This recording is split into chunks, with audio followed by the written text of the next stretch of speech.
In Yerevan. He's in Yerevan. Yeah. Okay. So the time difference is, I 1 think, hour. 3 hours to us. With Yeah. you, 3 hours. Yeah. Yeah. And for you, 1 hour. Okay. So hopefully we will have vegan from Yerevan, and other people I saw registered also from Georgia. Yekaterina Totlatse and Tiona, they registered, so hopefully they can make it as well. I just said before, we will wait another 2-3 minutes because normally people are late. So maybe 2-3 minutes and then we will start. Do I understand correctly that Udo, you will start the recording? Yes, I will start a recording now. Okay.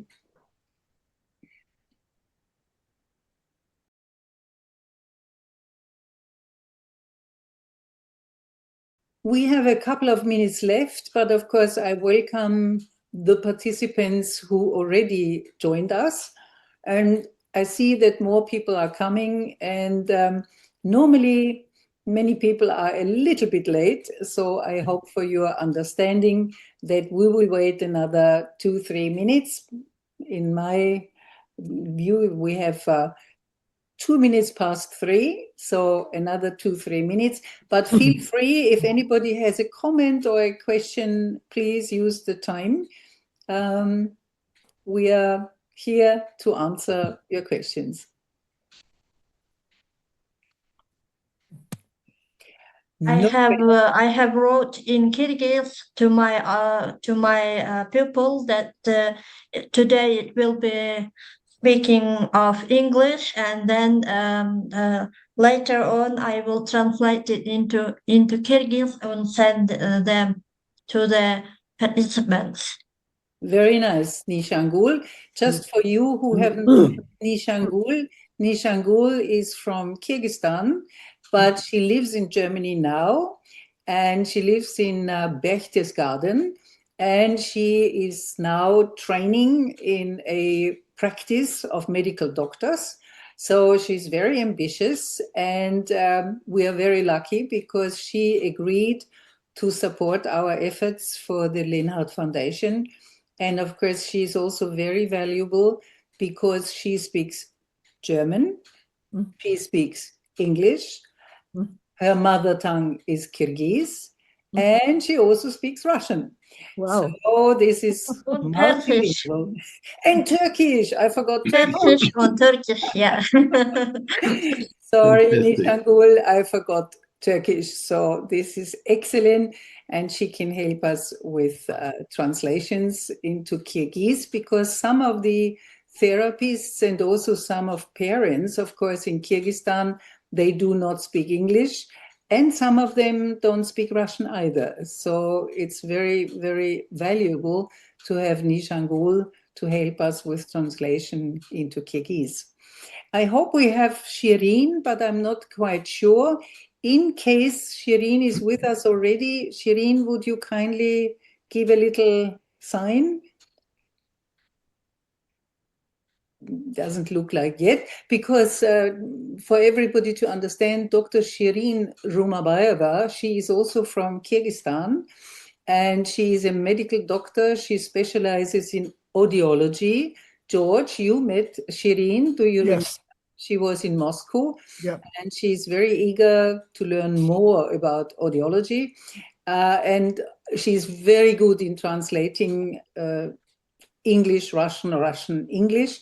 And as we will not have a transcription today, I asked her whether she can type in some keywords into the chat in Russian so that people who do not speak English or understand English have a chance to understand what we're talking about. And here is Thomas Lennartz. He wants to enter the room. So perfect, we have him. And he is 5 minutes exactly, and we will start our session. Hello, Thomas. We are happy to have you here. So all the speakers for today are in the room, so we can start. I would like to welcome everybody, all people who helped us to get this first session PORA in the year 26. And this is, of course, the team of the Lenhardt Foundation. You can see here Nishangul from Kyrgyzstan. You can see Frank and Udo from Germany. And I welcome, of course, the speakers of today. It will not only be me.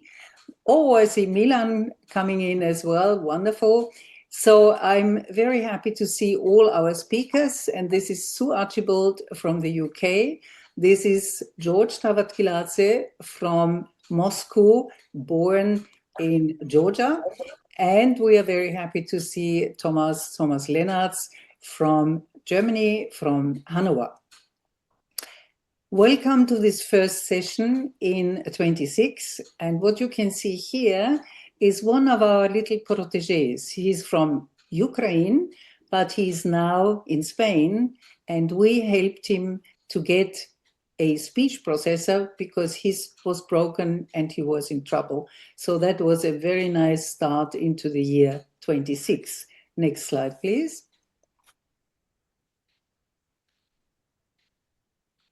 Next slide, please. Sometimes I get the question, why is it PORA? What does it mean, PORA or PORA? Now, since we originally focused very much on Russian-speaking countries, so this is all the countries that belonged to the Soviet Union in the old times, we focused on these countries, and PORA is the Russian word for it is time. And what we meant to do is ask people, get active, it's time to do something, it's time to change the world, it's time to give access to hearing to children who have a hearing loss, a severe hearing loss, or they are deaf. Now, since you will see, we will shift a little bit our focus. I thought we can have another meaning for PORA, and this is personal online recordings available. Next slide, please. First, I want to talk a little bit about the foundation. As some of you may know, we founded the foundation in the year 1994.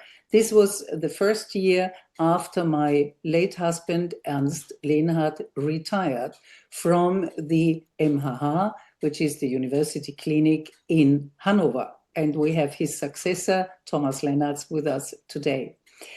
But already before we founded the Lenhardt Foundation, we had some ideas, and maybe some people can't remember this, but we had the idea to establish the DCIG, as it says here, and this is the German Association of Cochlear Implant Users, Deutsche Cochlear Implant Gesellschaft. And this was already in the year 1987, only 3 years after Ernst Lenhardt provided the first 4 adult patients with a multi-channel cochlear implant. And 1 year before, he provided the first child with this implant in the year 1988. Already in the year 1990, the Cochlear Implant Rehabilitation Center was founded in Hanover. Very small at the beginning, but then it developed just fantastically. And maybe we will hear more about this, but it was the first center. And we have Bodo Bertram, Dr. Bodo Bertram, with us today. I'm very pleased because he was for many, many, many years the leader of this center. And he worked very closely with my late husband, Ernst, because Ernst believed that rehabilitation was key important to the success of cochlear implantation. And so they together, well, they were kind of missionaries. They traveled all over Europe and also outside Europe to present the message. There is a way for deaf children to hear, but it's not only the technical device, the cochlear implant, rehabilitation is key. Another initiative which really is based on our ideas, Ernst and mine, is the EuroCEO. And EuroCEO is the European Association of Cochlear Implant Users. It was established in the year 1995 in Luxembourg, and it is still in Luxembourg. And of course, we had, I think, 4 member countries in 1995. And now, I'm not sure, Sue can help me, it's some 23 or 25 countries. And it's very, very active. And we have Tobias Fischer, who is the president of EuroCEO since recently. And I believe he wanted to join us maybe a little bit later, but he will join us today. And I like to say that in 1995, the Lenhardt Foundation already went global, which means we had first initiatives outside Germany. In the very beginning, of course, we concentrated on Germany because what we consider nowadays to be normal, and this is that all children who are candidates for a cochlear implant get a cochlear implant, and they do not get only one, they get bilateral cochlear implants in Germany. And of course, also they get rehabilitation. It is not that the parents have to pay for rehabilitation, it is also the insurance company that pays. This was not the case in the beginning, and so the Lenhardt Foundation focused on Germany in the very early times, and then we went global, and we had the plan and the idea and the ambition to help get programs started in other countries. One of the initiatives was also the establishment of a cochlear implant rehabilitation center in Poznań, in Poland. And there was Professor Witold Schifter, who was one of the pioneers in Poland, and he was very close to Ernst Lenhardt. In fact, we became friends. Another initiative in the year 2005 is the so-called QESWIC. QESWIC stands for Qualification of Educational Staff Working with Hearing Impaired Children.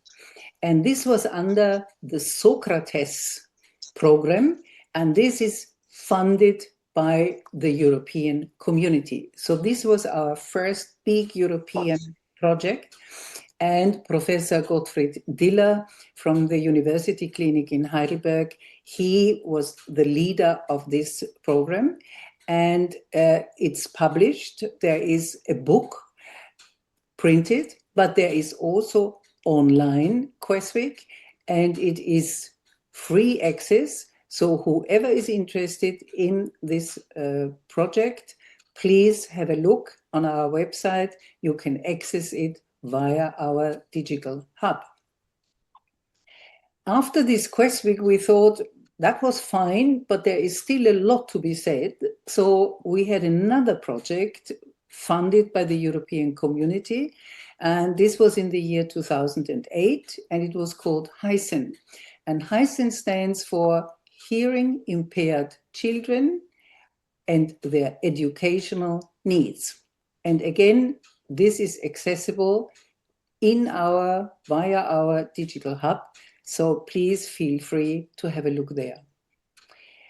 2009 was a milestone, and this was supported, or it was in fact the initiative of my husband, Michael, because he was very experienced already at that time in online learning. Not in my field, because he is a lawyer. And so, of course, his expertise was online learning for lawyers, but he transferred his knowledge to us, and he said, why don't you start offering seminars, webinars online? And this is, as you see now, 2009, so we have a long history. In 2014, we started to be very, very active, support children to get access to cochlear implants and or hearing aids and speech processors. So I call it here our protégés, and we started this in 2014, and we have more than 200 children we could help by now. Another interesting project was 2016. It didn't last very long, but it was a concept that was more than welcome in countries with middle or low income, because the parents had to, or together with the support from other founders or institutions or NGOs, they had to buy the implant only. And we, the Lenhardt Foundation, provided a refurbished speech processor, bridging the time until these children could get a new speech processor until the parents had raised the necessary funds. And finally, since 2020, we have now 5 projects together with GIZ, and GIZ is the German Organization for International Cooperation, Clinic Partnerships. Next slide, please. I mentioned Creswick and Hyson already. You can see it here. It is under the Socrates project or program and funded by the European Community. Next slide, please. I also mentioned we support children since the year 2014, and I would like to mention here that we had a very close cooperation with the German Ein Herz für Kinder, a heart for children. I already mentioned the CI-Only project, and I would like to now announce that we will have a new project, and this is Upgrade Plus Program, or Keep It on Air. It's still a working title, but again, it will be, the concept is similar to the CI-Only project, because we know that in many countries, middle income, low income countries, there is no funding to replace a speech processor. And sometimes, or even often, the speech processor gets lost, or it doesn't work anymore, or the old models are not served by the manufacturer anymore. And this is, of course, a dramatic situation, not only for the child, because I always say a child that never heard does not suffer the same way as a child who had some years of hearing, and then all of a sudden the child is back into silence. So I believe we need to do something to help these children bridge the time until hopefully either the family can raise the necessary funds to buy a new speech processor, or we, the Lenhardt Foundation, will help them to raise these funds. So this is a project we start now in the year 2026. Next slide, please. And we have wonderful, in 25, 2 new members in the board. And I quickly saw, yes, we have Gabriela with us. So we have Professor Dr. Gabriela Gelil.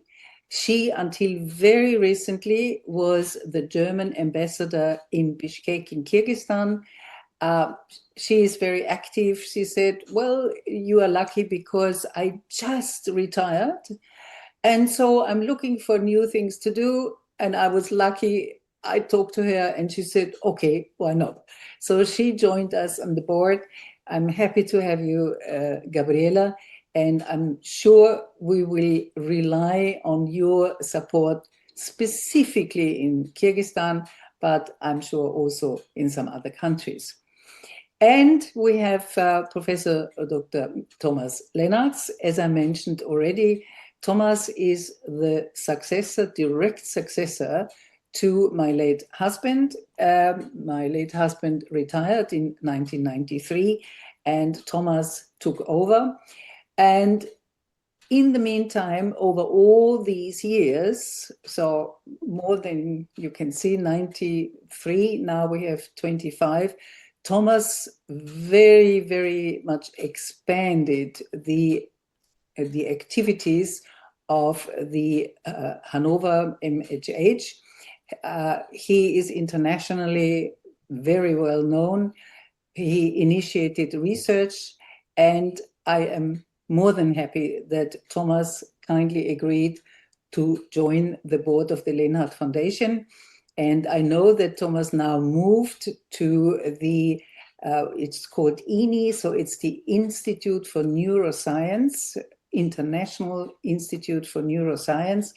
And he is full of energy. And thank you so much. And Thomas will present later in this webinar. Next slide, please. New concept for PORA, I want to share with you. Yes, it is new because in the past, until the year 25, we really focused on Russian-speaking countries with many speakers from different countries in the world, renowned speakers on different topics. Now we decided to have it maybe a little bit more structured. So we have 3, what I call syllabus, and there is the clear intention, and we have participants already today, Latin America. So we want to go into the Spanish-speaking countries, and I'm told there is a need to provide education also for therapists and support to parents in Latin America. And more structured means we have 3 pillars now, or 3 streams. And one is I start with a rehabilitation, because I always say ladies first. So we have the team with Sue Archibald, who will present in a minute. And the leader of the team is Jane Simpson from Australia.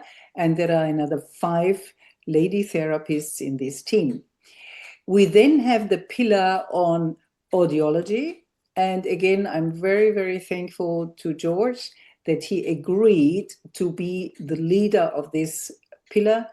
And he will present after Sue the syllabus. He will present which topics will be covered over the next 12 months. And we have Thomas Lennartz, head of the 3rd group, focus group. And Thomas will lead the group, which is called Round Table.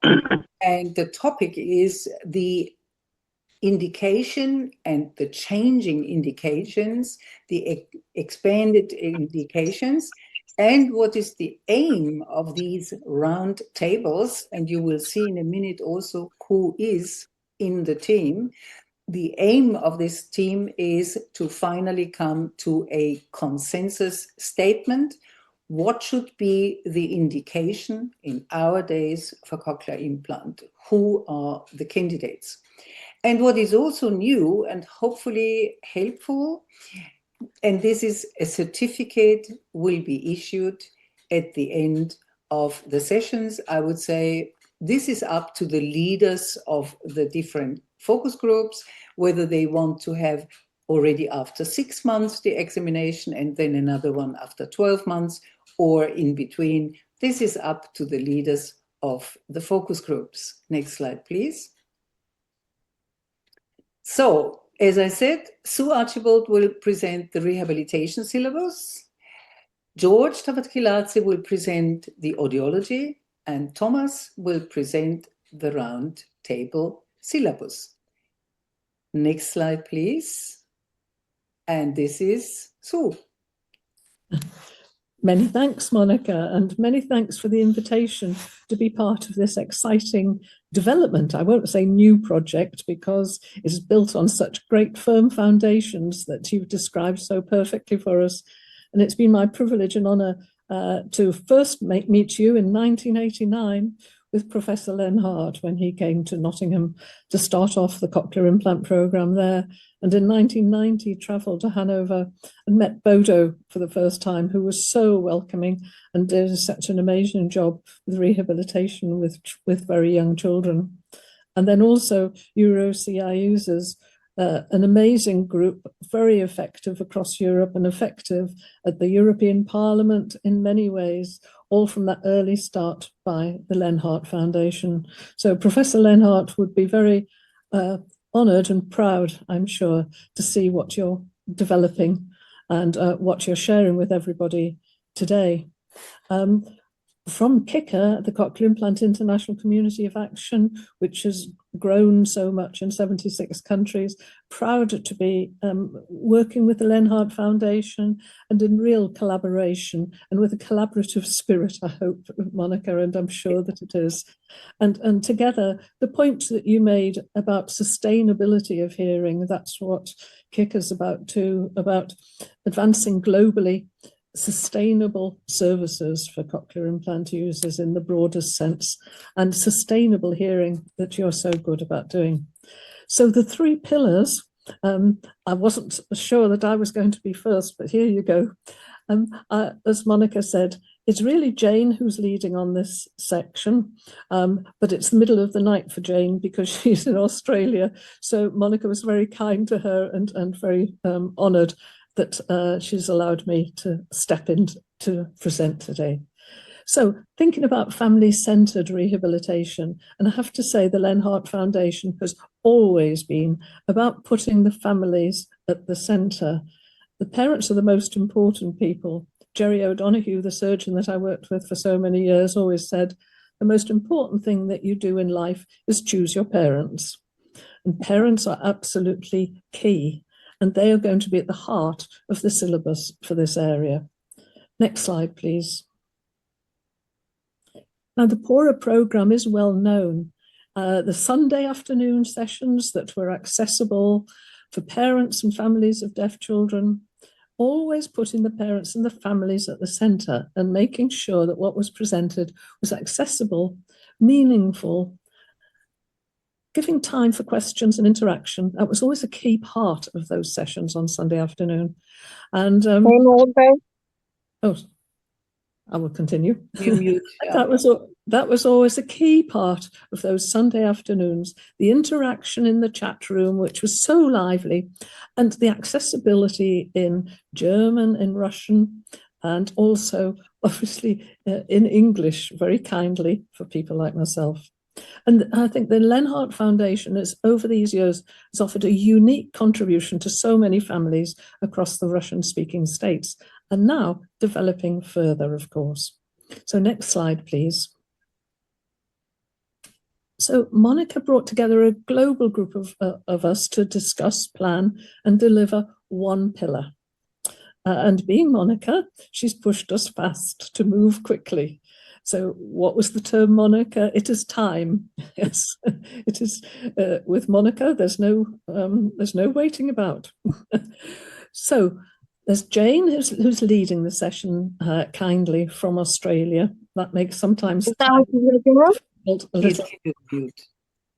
little difficult, but with Claire Sheridan, Nicole, Lali, Kelly, the microphone seems to be off.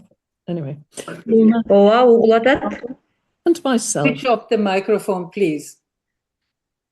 Okay, so thank you, Monica. And a great group, but it is no way exclusive. The intention is to invite others to contribute to the project as it grows, because as always, the Len Hart Foundation has always been inclusive, and this area will be inclusive too, wanting to include the views of parents and families and what they really need as it proceeds. So what I'm going to show you is work in action. This isn't the definitive yet. I'm sure Monica is going to let us grow and help us grow it too. Next one, please. These are the areas that Jane's been working on to bring us forward. And I just show that picture of a young man who was implanted at 7 months, and he is a son of one of our first cochlear implant users in Nottingham. And so her son now has his implant much earlier than she did, and the difference is amazing. So he is now 3 years old and has the language of a 6-year-old. But just to show you a picture to illustrate that rehabilitation doesn't always look like rehabilitation. And sometimes we have to be clever at ensuring that we're developing those skills, but in everyday life, because I once had a long conversation with Professor Lenhart about the children spending 99.9% of their time at home and at school, not in the clinic, to which he agreed, and that we need to make sure that what happens at home and at school is really supportive to the best possible outcomes. And that's what the thinking is behind our rehabilitation programme plan. So with family-centred frameworks, looking at communication, language, child development and learning, but always relating to everyday routines, play, the learning opportunities that take place day in, day out, and helping parents to make the most of them every day of the child's life. With strategies for listening, communication in everyday life, going through to education, because I know we all know that early intervention in those early years are so vital, but let's not forget that very soon the children are entering education and still need the correct support. I've seen too many children come for advice when their children are 9 or 10, and they haven't had the support since those very early years. Self-advocacy, identity and peer relationships so important as the children get into the teenage years. And the majority of children that have been implanted in the world now are in their teenage years. They're not young anymore, and we need to continue to support them and find out what they need. And then, of course, we need to be very ethical about what we do and make sure we're measuring what we do in professional practice. And Monica mentioned just before I began about how each year there would be a certificate, I think, Monica, was how you described it, for people who'd participated during the course. So if I could have the next slide, please. So there'll be monthly webinars which will cover the syllabus a step at a time. And you can see how there is a step at a time and how it will grow. There will be many parts, but of course we can always continue to be updating what we do and also referring to other people's work. I think there's no point in reinventing the wheel, Monica. If somebody else has got some really excellent resources, then we're very open to sharing and hope you are too. So we'll begin with a parent focus session by Jane, as Monica will be showing you and giving you the date, I think. As we've decided, we must start where we do think it's most important, with parents. So we look forward to seeing you there and seeing you over time, over the next probably 2 years and more. So thank you, Monica, for this great opportunity and the next step on all those steps that we saw in time. Thank you very much. Thank you very much, Sue. As she said kindly, yes, Jane Simpson is leading this focus group kindly, but she lives in Australia and the time difference is 10 hours. So it's 1 o'clock in the morning and I thought this is not a good idea for her to present. But at the same time, as we want to go more globally and we want to also have people from Latin America with us, it's really difficult. And of course, Sue knows this because the KICA organization she mentioned is very international. And of course, to get people from the West Coast in the US together with people from Australia is almost impossible. Unless people like to stay up at 1 o'clock in the morning or something, but that's a bit hard. So yeah, it's difficult, but we will try our best. And again, as Sue said, the program we are working on, or her focus group is working on, is huge, and it will not be for 1 year only. It will be for 2 years. But that's fine, and hopefully we will have a satisfactory number of active participants, so it's worthwhile to work hard on it. And I'm also very pleased, I must say, that we have therapists in this focus group from the different manufacturers. And there is no competition because rehabilitation is the same, whether you have a cochlear implant from company A, B, or C. And therefore, there is no competition. We have a close cooperation, and I'm very proud of this. Thank you. So the next speaker, thank you, Sue. So the next speaker is George Georgievilovich, and he will present the audiology syllabus or curriculum, as he calls it here. Thank you so much, George. We know each other also since the year 91. Is this correct? Microphone. 89.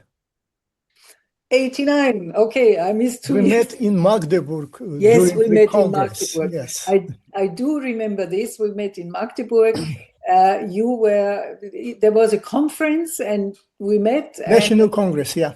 And we had first contact, and from then on, our contact was very, very regular and very close. I had the chance to attend many of your conferences. I have fond memories, of course, of Susdal, where we had these wonderful conferences, and we met almost everywhere in the world. So now George kindly agreed to develop this syllabus on audiology, and I'm sure there will be many people who are interested to participate.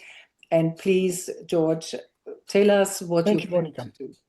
Thank you. First of all, I'd like to thank you for the invitation to develop this syllabus in audiology, which I accepted with pleasure because it's really very interesting for me. Because last year I finished, and it was published, National Handbook on Clinical Audiology, which is 3-volume handbook, huge book. And now we are thinking about translation in English, and it will be more accessible for everybody. So first of all, before I started this work, I visited, next slide, please. Some ideas. To be effective in rehabilitation of patients with hearing loss and deafness, we must have a basic knowledge in functioning of auditory system, diagnosis of hearing loss, and hearing rehabilitation technologies. So the background knowledge should be audiology, without which it will be impossible. Next slide, please. And before I started this work, I visited the website of European Union of Medical Specialists, and I checked the content in audiology, and all next steps were in accordance with existing European programs, which is very important for people who will visit our webinars. And after that, we'll go through the examination after our presentation. Next slide, please. And this content of this course will be theoretical knowledge, patient's assessment, diagnostic procedures, and non-surgical management. Next slide, please. Here you see different topics which will be presented, and we'll start from introduction in acoustics and psychoacoustics. Next, and big material will be on functional anatomy and physiology of auditory system, which will include functional anatomy of external and middle ear, and after that inner ear as well. And I try to explain functioning of external and middle ear, how these two structures are preparing incoming information to be received and analyzed by inner ear. Of course, we'll speak about psychoacoustics and pure tone and speech audiometry. Next will be emittance audiometry, including all new technologies, multi-frequency tympanometry and wideband tympanometry, and big webinar will be on auditory work potentials, starting from potentials of cochlear and auditory nerve, and continuing with different classes of auditory work potentials, brainstem responses, middle ear responses, steady state responses, frequency following responses, and of course we'll speak about long latency cortical responses, which are very important, especially in the when we are speaking about rehabilitation, when we are speaking about hearing aid fitting and cochlear implantation. And of course, this section will be included on hearing aid fitting, recent digital models, approaches to be successful in hearing aid fitting, and cochlear implantation. Of course, I'll speak about, and my colleagues will speak about cochlear implantation, mainly based on audiological information, which is very important for audiologists because surgical approaches will be discussed maybe by different specialists. All implantable technologies will be touched. I mean, bone and cord hearing aids, middle ear implants, and of course, my colleagues will speak about genetics of hearing loss, which is really very important, and all topics connecting to diagnostics will include hearing, newborn hearing screening, preschool and school children screening, and I'd like to stress your attention on combined screening as well, audiological and genetic screening, which is really very successful. It was demonstrated in China, very good results, and we developed also this approach, and pilot projects was realized on the use of combined newborn audiological and genetic screening. And of course, it will decrease the age of candidates for cochlear implantation, which is really absolutely important, and I'm sure it will work. Next slide, please. So, I suggest that first webinar, I'll start with functional anatomy and physiology of auditory system as a basic knowledge, and I'm inviting all specialists who are interested in audiology and diagnostics of hearing loss and deafness and rehabilitation of patients with hearing loss. Thank you, Monica, for inviting me, and I hope this program will be successful. Thank you very much, George. I have two questions, and the one question, very brief questions. How do you think, how long will it take? Do you also think this will definitely take 2 years and not only 1 year? Because I think it's a lot of topics and... Yeah, possibly, because let's decide level of information which will be presented. It will be basic information, it will be advanced information, and advanced plus information. Of course, it's a different material, and if we speak about functional anatomy for basic, 1 hour is okay, but for advanced and advanced plus, I need 2 lectures, definitely yes. So maybe it will be more than 1 year. Okay, thank you. And you mentioned already that there will be also colleagues of yours. That means you have a team of people who will address the different topics. So not some topics, not you will do all the sessions. You hopefully will participate or will be there as a mentor and answer questions. But we will have different speakers, and as soon as you have some time, George, kindly provide the names of the people who will expect. And of course, we would also... I can tell you quickly, first of all, it will be Dr. Vigen Bakhshinyan, who will speak about implantable technologies. Dr. Tatiana Markova, she will speak about genetics.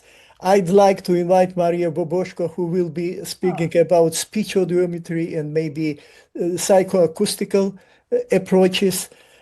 All electrophysiological, functional anatomy topics, I'll present myself. Okay, thank you very, very much. And diagnostic as well. Thank you. We have Dr. Vigen Bakhshinyan with us here, as George mentioned at the beginning. Vigen is in Yerevan right now. I'm not sure whether we have Maria Boboshko, but normally she is with us. She joins us for these seminars, webinars. She is from St. Petersburg. And of course, Madame Markova, she is from Moscow. She is a co-worker of yours, George. So thank you very much for that. Thank you. And I would now like to invite Thomas Lennartz. We have your slides, and Frank will kindly move your slides. Thomas, I took the liberty of forwarding your slides, and we also added the names of the participants in the round table. So hopefully, Thomas, you are fine with this. Mute. So thank you much. So thank you that you did this additions so that we have the right names on it.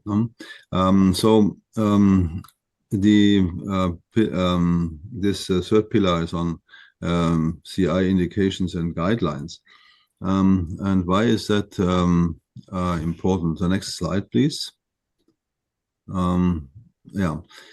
So we have is treatment of choice for patients with severe to profound hearing loss. Yes, it's very effective, but we have a low penetration rate, and this is true for mainly adults, but also for children, depending on the country we speak about.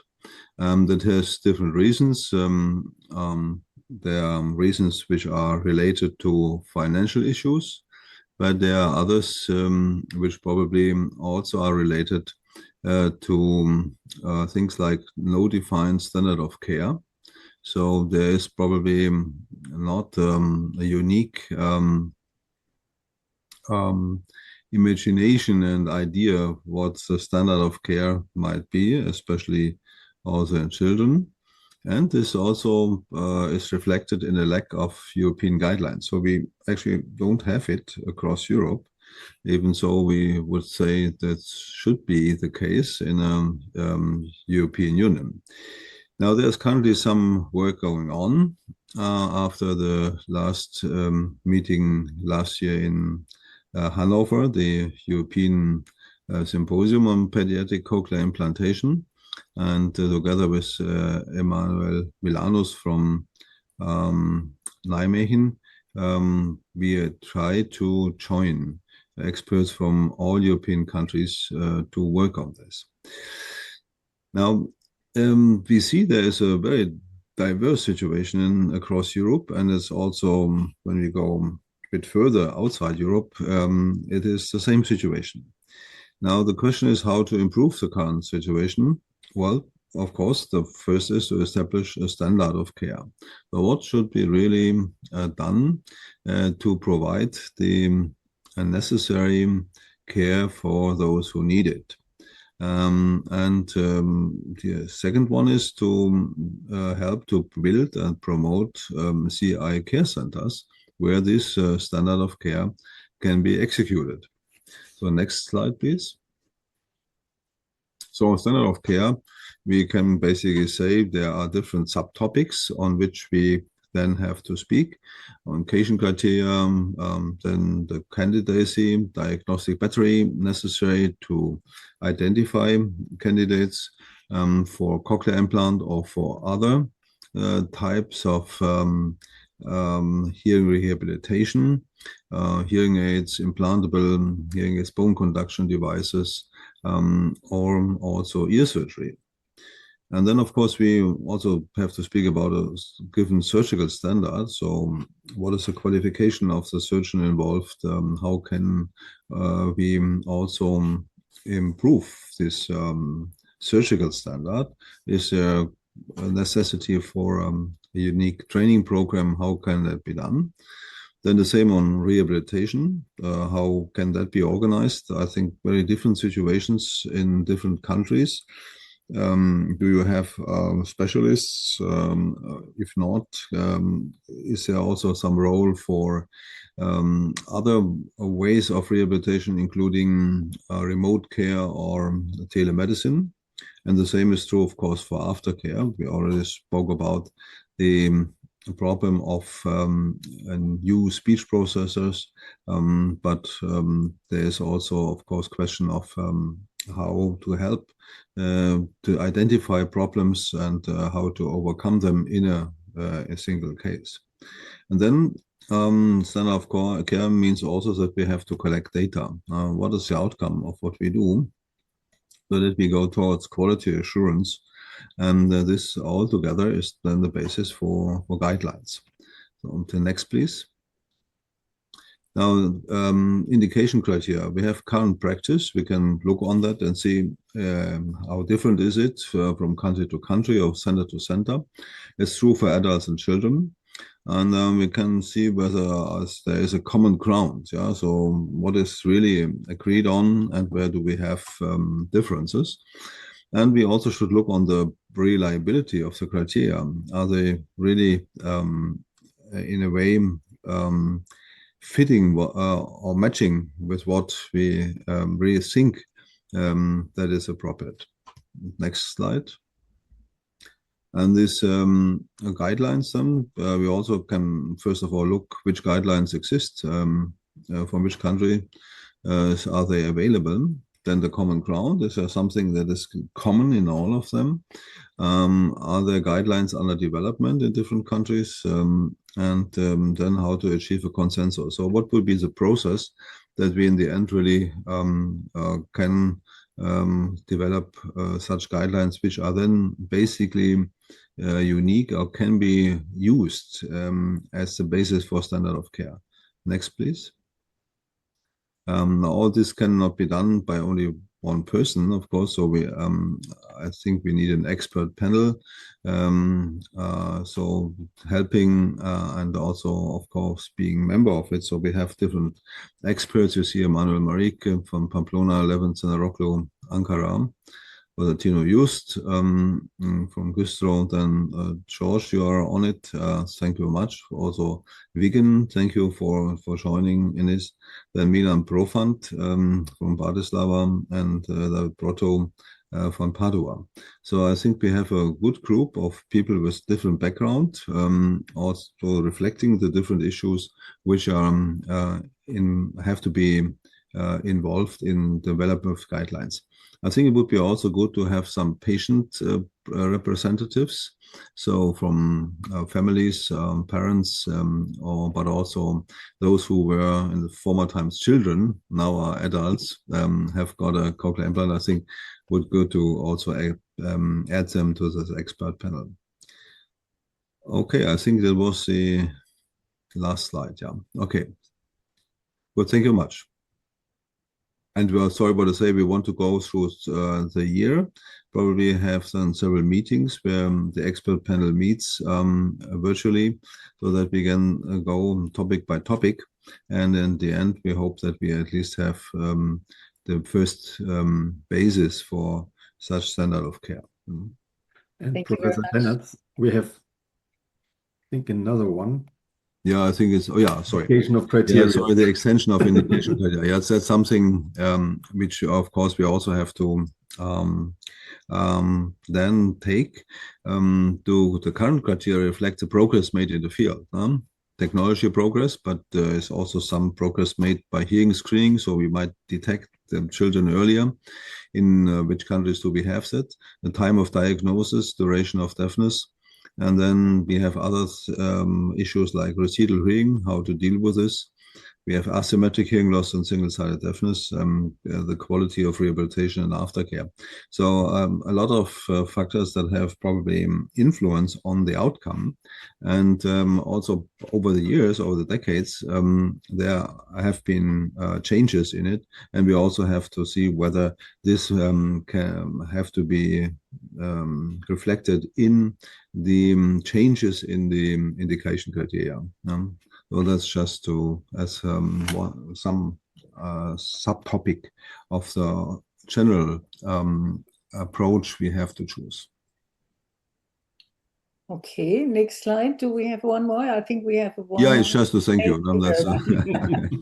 Okay, thank you. Thank you very much. So basically we are through with all our presentations. And we thank you also for keeping the time. I mean, we are very, very good in time. So, in fact, normally we have 1.5 hours. So the question is now to our participants, and I see we have Muna, we have Tobias Fischer, we have Tino Just, we have Ulrike Rühlicke, we have Vigen. Maybe you want to comment on the presentations or on one of the presentations, or maybe you have a question. Please just feel free to switch on your microphone and let us know. Or if you prefer, of course, you can also type your question or your comment into the chat. I have so far only one comment, and this was from Giovanna from Buenos Aires. She says, thank you very much. It was fine. But I'm sure there must be some questions or some suggestions. And of course, this is also for the speakers. Sue, George, Thomas, if you have a question to what you saw and heard in the other presentation, please comment. I can only say that I can imagine that Sue is very happy about what Thomas said, and this is, we will also have parents in our group, because as I know, Sue is always the ambassador for parents, and she says, listen to the parents, we can learn from the parents. Okay. Jos, can you hear me? Yes, Tobias. Okay. Yes, Fischer. Yeah, I just want to say, Tobias, you are the first German child Ernst Lenhardt provided with a cochlear implant in the year 1988. And Tobias still has a functioning implant that was implanted at that time. So 30 plus years. Tobias, now you are the president of the EuroCEU, and of course you are also the president of the Austrian Society of Implant Users. Tobias. Oh, thank you, Monica. And I don't have a question yet, but I just want to say I'm really looking forward to the new PORA, to the new concept of the PORA session. It was very interesting, especially the presentation from Dr. Lenas about the European guidelines. So I'm really interested to the next sessions. Okay, thank you. Okay, great. Yeah, would be Thank good you. to have you on, perhaps also as one of the experts, or the true experts in this field, so participate and also contribute to what we think is needed, so that we really can promote the whole field. Okay, thank you. I just tried to see, I saw Milan is with us. I'm not sure whether he is able to switch on the microphone and say something, because Milan, you are in the group of Thomas, the round table. So it would be great if you switch on. I haven't seen you, Milan. Sorry, not mentioning you, but I haven't seen you. He is on the list, but maybe he is somewhere in Tajikistan, Uzbekistan, or whatever, and therefore maybe it's difficult to switch on. Here we have a question from Muna. Muna Beshenova comes from Kyrgyzstan. I mean, she is in Kyrgyzstan, and she is very active in one of our projects with the German Association for International Cooperation Clinic Partnerships. And she's specializing in audiology, but she also trains for surgery, so with Tino Just. And her question is, which genetic tests or screening strategies are currently considered most effective and feasible in the public health level? Question to George. Usually, all genetic testing screening starts from Connexin 26, because this is more frequent mutation and frequent damage of the protein, connexin 26, and after that, additional mutation as well. Okay, thank you. Any other question? Any other comment? Yes, Sue? So, okay, thank you, George. I think really for you, your comprehensive syllabus is amazing. And I know as a teacher, when I worked in the cochlear implant program, I learned so much from working so closely with audiologists, radiologists, medical physics, surgeons, and so on, that I didn't know before when I was working with the children. And the terms that are used, like otoacoustic emissions, we use all these terms in front of parents and say, oh, your child's just going to be tested for, and they used to look at me and think, what's happening? Might it be possible to do a sort of a simple guide to the terms for parents, for rehabilitation people, for therapists who aren't experts in this field? And I think that would be an extremely useful thing. Agree. Yeah. Thank you, George. Thank you. Okay, that's another good idea, I think. And I can imagine that some parents, I mean, we have seen this in some of the countries, that parents are reluctant to have their babies tested. Mhm. So an explanation from the expert, and of course an explanation that parents can understand. And I say this because I had feedback from parents saying, well, this gentleman was talking to me, but when I left the room, I kind of, what did he say? I mean, Exactly. so it has to be simple language people understand, parents understand. And I think that is a very good way cooperating with the parents. So when you develop a guideline like this, or a little flyer, or whatever it is, then check with parents, and of course not only with parents who are university professors, but with parents who live in the countryside of Kyrgyzstan, and see whether they understand. I think that's a very valuable comment here. And I was very pleased to see that we had also Martin Kinke with us. The German participants here know, of course, who is Martin Kinke. He is one of the very, very experienced experts in the field of, I'm sorry, it's ringing at the door, but my husband Michael will take care of this. He's one of the experts, and he worked for company Kind for many years. And he joined us today.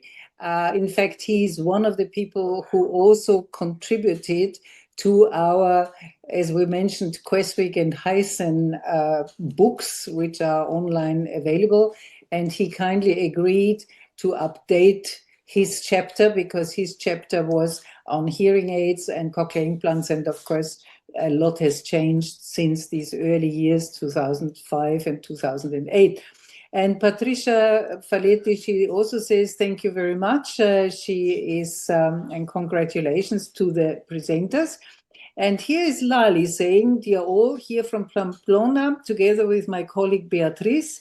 Again, many thanks to Monica for helping us to put together this, and best wishes.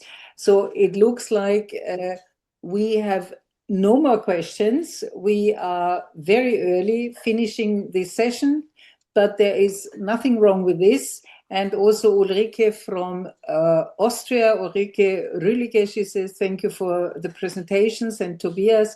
And I eagerly await future PORA sessions. Agree with Sue that parents of hearing impaired children play a very important role, and it would be great if they could also have their say. And I think this is what we will ensure. And I'm sure all you, the speakers, agree with this, and I'm looking forward to working with you. So thank you very much for your attention. I can have the last slide from Frank, please. And this is the announcement of the next seminar or webinar. And we mentioned Jane Simpson today already. Please save the date. It will be on February 25th. and it will be her time, not as late as today, but she kindly agreed to present at 11 o'clock her time in Sydney. And this translates to 1 o'clock in Central Europe, so Berlin, and it relates to 12 o'clock UK time.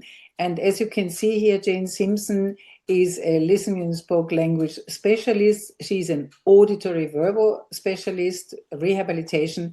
She worked for Medell for a couple of years, 3 years in Innsbruck in Austria, and she's a highly experienced educator. I am sure you will very much enjoy her webinar on February 25th. So please note the date already now, but you will get invitation, you will get a reminder, so don't worry, you will not miss it. And with this, thank you so much for your attention. Thank you, the speakers. Thank you, my team, helping to manage this from a technical point of view. And thank you, the audience. It was great to have you, and I'm looking forward to seeing you on February 25th. Thank you, and bye-bye. Bye-bye. Bye-bye. Thank you. Bye-bye. Hi, everybody. Thank you. Goodbye to all. Thank you. Bye-bye. Thank you much for Bye-bye. organizing. Thank you. Thank you. Thank you. Bye-bye, everyone. Bye. Bye-bye, Monica. Thank you Bye-bye, and Sue. bye-bye. Take care. Bye. Thank you, Monica, for your drive and initiative. Udo, you will finish the session and make sure we have the recording. Yes, I will finish the session now. Bye-bye. Bye-bye. Thank you so much. Thank you. Ciao, ciao. Bye.